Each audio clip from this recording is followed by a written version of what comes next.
আমানত বাড়ায় এবং ধীরে ধীরে গ্রাহকদের আস্থা ফিরে আসায় জুন ও জুলাই মাসে বাংলাদেশ ব্যাংক থেকে নেওয়া ঋণের ১,৫০৮ কোটি টাকা পরিশোধ করেছে ইসলামী ব্যাংক বাংলাদেশ লিমিটেড।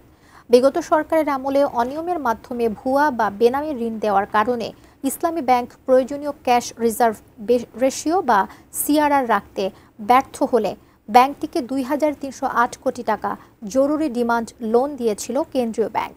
মোট পরিশোধিত ঋণের মধ্যে ইসলামী ব্যাংক জুনে ৮০৮ কোটি এবং ৩১ জুলাই আরও ৭০০ কোটি টাকা পরিশোধ করে। ব্যাংকটি আগের চেয়ে তুলনামূলক ভালো অবস্থানে যাওয়ার কারণে পাওনা পরিশোধের সক্ষমতা অর্জন করে। এই বকেয়া পরিশোধের পর এখন আরও প্রায় ৮০০ কোটি টাকার ঋণ বকেয়া রয়েছে। ব্যাংকটি আশা করছে এটাও তারা দ্রুত পরিশোধ করতে পারবে।